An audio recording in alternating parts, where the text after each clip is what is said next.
मुझे एक बात और बताते हुए बहुत खुशी हो रही है कि झारखंड सरकार ने पूज्य मुनिश्री को राजकीय अतिथि का दर्जा दिया है। जोरदार करतल ध्वनि से इस बात की अनुमोदना करें।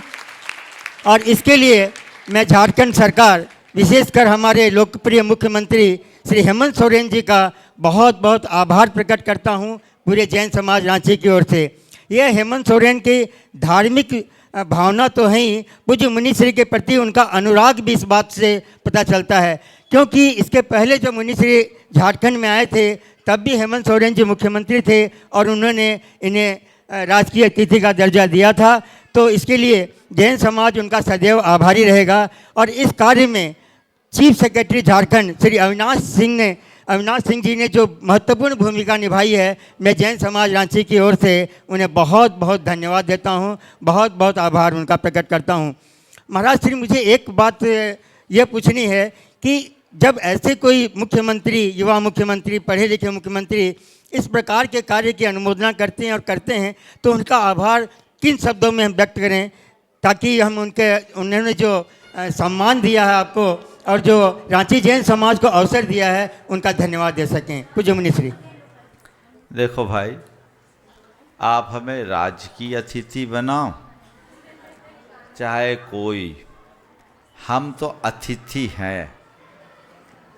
जो संयम की आराधना करते हुए नित्य विचरण करे उसका नाम है अतिथि। तो हम संयम की साधना के साथ एक स्थान से दूसरे स्थान तक जाते हैं, हम तो अतिथि हैं ही। निश्चित रूप से जब सरकार के द्वारा इस तरह की कोई घोषणा होती है तो आप लोगों का मन हर्षित होता है। अभी छत्तीसगढ़ समाज में भी मुझे राजकीय अतिथि घोषित किया गया है और पूरा सम्मान भी दिया जा रहा है। पहले भी आए थे तो किया था। आज आपने जानकारी दी कि झारखंड सरकार ने भी ऐसा नोटिफिकेशन जारी कर दिया है। इन सब बातों में मुझे व्यक्तिगत रूप से कोई रुचि नहीं होती, क्योंकि हम साधु संतों को इन सब चीज़ों का कोई फर्क नहीं पड़ता। पर समाज में हर्ष होना स्वाभाविक है, और अगर कोई भी सरकार और सरकार के प्रमुख इस तरह की घोषणा करते हैं तो ये उनके साधु संतों और धर्म परंपरा के प्रति झुकाव का एक श्रेष्ठ उदाहरण बनता है। भारत की पहचान राजा महाराजाओं से नहीं, भारत की पहचान सेठ साहूकारों से नहीं हुई, भारत की पहचान ऋषि मुनि संतों से हुई है। और इसलिए ऋषि मुनि संतों का सम्मान सदैव रहा।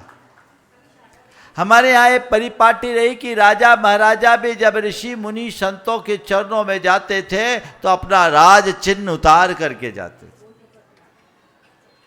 आपके प्रदेश के मुख्यमंत्री महोदय ने यदि ये घोषणा की है तो आप लोगों के लिए उसमें हर्ष प्रकट करना आपका कर्तव्य है। उन्हें इसका आभार भी व्यक्त करना चाहिए, क्योंकि ऐसा करके उनने अपनी परंपरा को प्रोत्साहित किया है और हमारे सांस्कृतिक गौरव को बढ़ाया है। अगर एक किसी साधु का सम्मान होता है तो उसका व्यक्तिगत सम्मान है, लेकिन जब उसके साथ उसकी परंपरा को देखा जाता है तो पूरी परंपरा का सम्मान है। और अगर शासन प्रशासन से जुड़े लोगों के हृदय में ऐसा सम्मान आता है तो वह हमारे धर्म की भावना का एक अंग ही बनता है। निश्चित इसमें जो लोग भी अपनी भूमिका निभाए हैं वे सब सराहना और आशीर्वाद के पात्र हैं।